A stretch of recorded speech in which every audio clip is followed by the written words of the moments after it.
Daerah Bicara masih bersama Anda, saya Vivi Zafki masih menemani Anda dalam perbincangan ini. Kami mengulas tentang Undang-Undang Pendidikan Tinggi di Universitas Mula Warman. Ya, tadi sebetulnya masih ada beberapa poin yang belum terjawab ya soal liberalisasi. Tadi masih mungkin perlu dipecahkan lagi apakah berkualitas sama dengan mahal, lalu juga soal keadaan geografis apakah juga bisa jadi pertimbangan.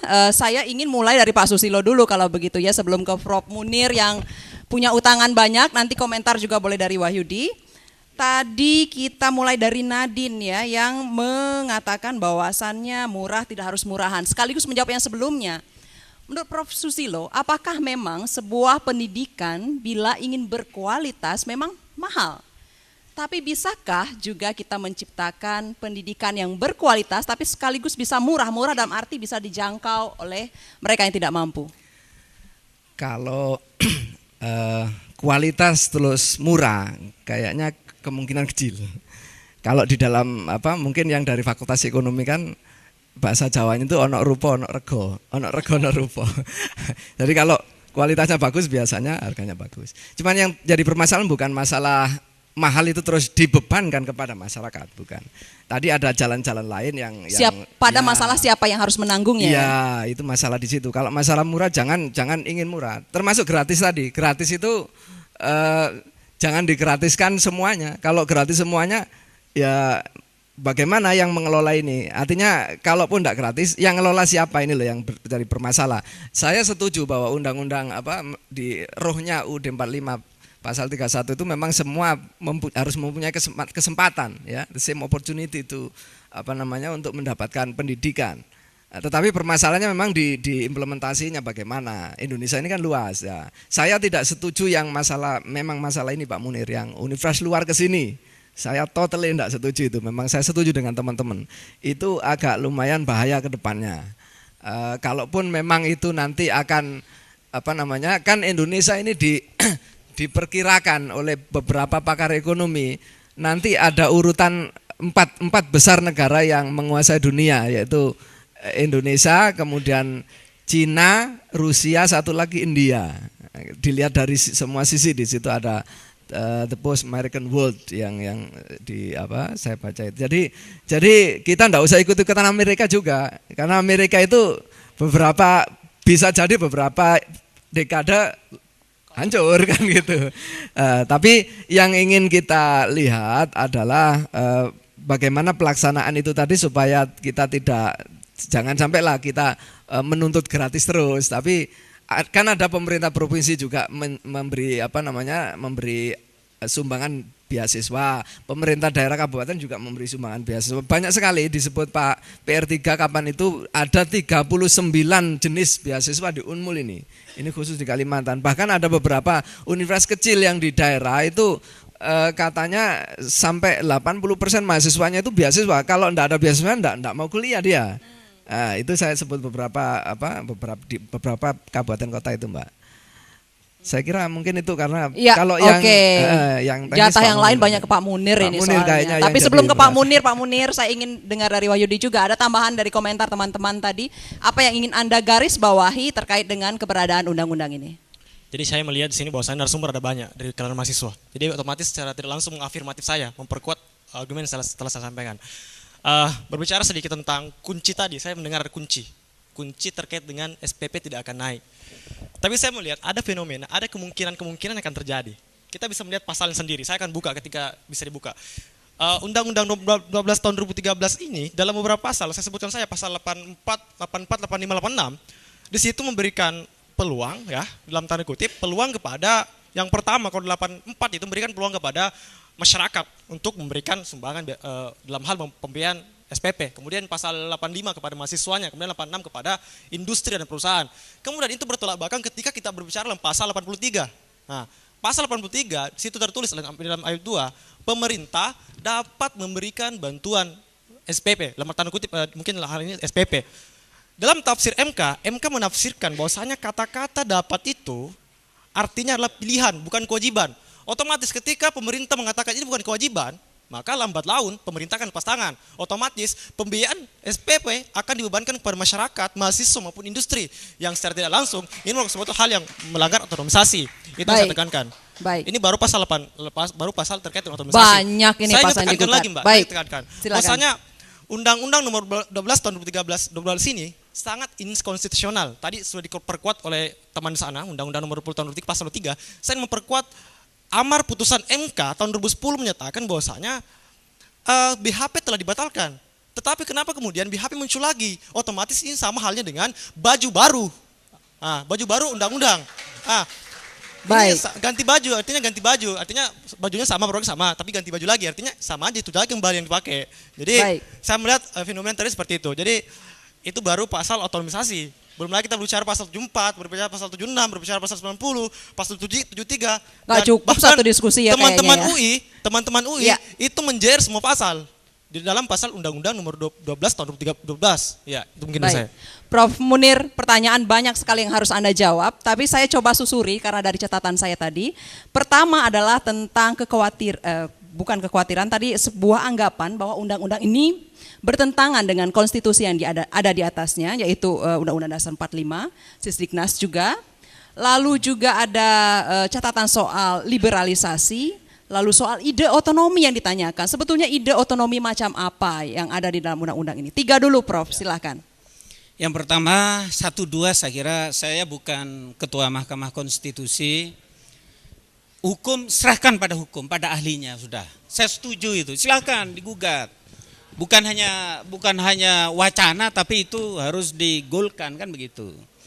Yang kedua mengenai otonomi itu begini, ya kan. Perguruan tinggi itu adalah komunitas ilmiah yang harus maju terus, tidak boleh mundur dan bahkan out of date. Untuk itu kan perlu sarana prasarana, ya kan. Masa kedokteran itu misalkan atau MIPA, laboratorium yang digunakan itu sebelum Perang Dunia Kedua misalkan, ya kan. Ya ini harus maju. Persoalannya adalah terkait dengan bahwa APBN itu dapat, silahkanlah digugat. Ganti aja bukan dapat nih, wajib kan begitu kan? Silahkan, itu saya setuju sekali, senang kami itu, ya kan. Saya kadang-kadang bingung ya, yang diinginkan oleh adik-adik mahasiswa itu model bagaimana sih perguruan tinggi itu? Apakah ingin jadi satker? Apakah ingin jadi BELU? Sudah 2 saja. Kalau alergi dengan yang apa itu? Yang PTN berbadan hukum karena dia leluasa mengelola, silakan. Apa ingin satker atau BELU? Kalau satker tidak bisa berkembang, percayalah, karena itu merupakan kepanjangan tangan dari birokrasi kementerian. Karena apa-apa harus izin ya, Ya, harus termasuk izin, bikin nah, diskusi begitu. gini harus izin ke Dikti begitu ya. Padahal komunitas perguruan tinggi itu adalah bebas ke otonomi keilmuannya. Para guru besar itu dia boleh bertentangan dengan policy yang diberikan oleh negara, kan begitu kan, bisa. Justru ide-ide original yang keluar dari kampus itu harus muncul. Lah itu kan harus diberikan otonomi. Kalau tidak diberikan otonomi nanti seperti dulu, ya kan. Wow, mahasiswa berteriak kayak gini, dipegang, dimasukkan ini. Itu tidak kita inginkan, gitu loh. Tapi adik-adik, otonomi keilmuan ini tidak cukup saja, ya kan. Tidak hanya itu. Harus diikuti dengan otonomi pengelolaan tentang sumber daya keuangan. Bagaimana kita itu, adik-adik mahasiswa mau kemana? Yang dipentingkan bukan substansinya tapi SPPD-nya. Saya tidak sepakat itu, saya pribadi lah, ya kan. Pak Munir ke Jepang sana, tapi begitu pulang mana SPPD-nya, mana stempel, mana. Saya bilang ini zaman Belanda itu, ya kan begitu. Yang benar itu apa hasilnya dari Jepang, Pak Munir? Tolong dituliskan, berikan pada mahasiswa, itu lebih fair menurut saya itu. Saya punya usul pada saat ini, cuman ini tidak disetujuin, ya kan. Mestinya perguruan tinggi itu kan umul. Sekarang mendapat hibah 1 triliun misalkan, kan itu kan. Bukan hibah, dapat bantuan operasional 1 triliun. Yang ditagih itu bukan administrasi keuangannya, mohon maaf ini. Mungkin kalau ada PD2 atau PR2 tahu lah ini, ya kan. Yang dipentingkan tuh mana SPP tekan segala macam. Waduh, ini zaman dulu itu, ya kan. Yang kita inginkan itu perguruan tinggi menghasilkan 4. 1 sarjana, magister dan doktor, ya kan, itu 1. Yang nomor 2 menghasilkan jurnal ilmiah. Yang nomor 3 menghasilkan intellectual property right. Yang keempat ada teknologi tepat guna, kan begitu. Itu aja ditagih. Hei Unmul, kamu tak kasih uang 1 miliar kemarin, apa hasilnya? Mana jurnalnya? Mana, kan begitu. Bukan yang ditanya mana pertanggungan jawabannya. Itu saya mohon maaf kalau di sini ada teman-teman dari adik-adik Fakultas Ekonomi, mungkin sistem keuangan negara ini yang harus kita reformasi. Caranya adalah teman-teman itu minta otonomi pengelolaan keuangan itu diberikan suatu keleluasaan. Ya. Sekarang itu yang Undang-Undang 17 kalau rektor itu ya mohon maaf membayar para guru besar yang tunjangan kehormatan Pak ya. Itu kalau tidak ditanda oleh rektor dan rektor tanggung jawab mutlak itu di situ. Betul Pak. Jadi saya rektor Universitas Mula Warman memberikan gaji bayi ini tanggung jawab mutlak. Artinya tanggung jawab mutlak itu kalau ada kesalahan yang membayar itu rektor pribadi itu. Ini membelenggu adik-adik ya, mohon maaf ini. Jadi ibaratkan otonomi tapi buntutnya masih dipegang, bagaimana bisa jalan. Makanya saya usul lah, model bagaimana yang diinginkan oleh adik-adik itu. Kalau otonomi akademik oke, sudah diberikan itu. Tapi akademik keuangan kan adik-adik tidak bisa menikmati pendidikan tinggi yang berkualitas tanpa dana, kan tidak bisa. Dana itu ada 3 sumbernya, yaitu adalah dari pemerintah pasti wajib, yang kedua adalah dari stakeholder, yang keempat ya industri yang terkait dengan keilmuan yang ada di perguruan tinggi, kan begitu. Begitu. Di Jepang itu otonomi itu baru tahun 94 ya kan. 1 April 94 semua perguruan tinggi di Jepang itu secara bertahap diberikan otonom mengkreasi dirinya sendiri. Baik. Contoh lagi, Bu, mohon maaf sekali lagi. Silakan. Kalau Unmul mempunyai suatu usaha atau pendapatan yang di luar SPPAD, itu bukan miliknya Unmul, ingat itu ya kan? Itu miliknya negara, harus disetor pada kas negara. Ngambilnya pun harus melalui prosedur yang kayak gitu. Ini masa adik-adik itu sengsara loh ya kan, saya membayangkan ya betapa sulit PR2, PR1, dekan, PD2 mencarikan apa itu SPPD atau surat apa namanya kwitansi kan begitu kan. Penelitian itu kadang diminta, mana karcis parkir kamu di mana itu? Bukan hasil penelitiannya bukan ya. hasil penelitiannya, nih aneh gitu loh ya kan. Yang kami inginkan kalau dosen dikasih duit 100 juta, nih penelitian.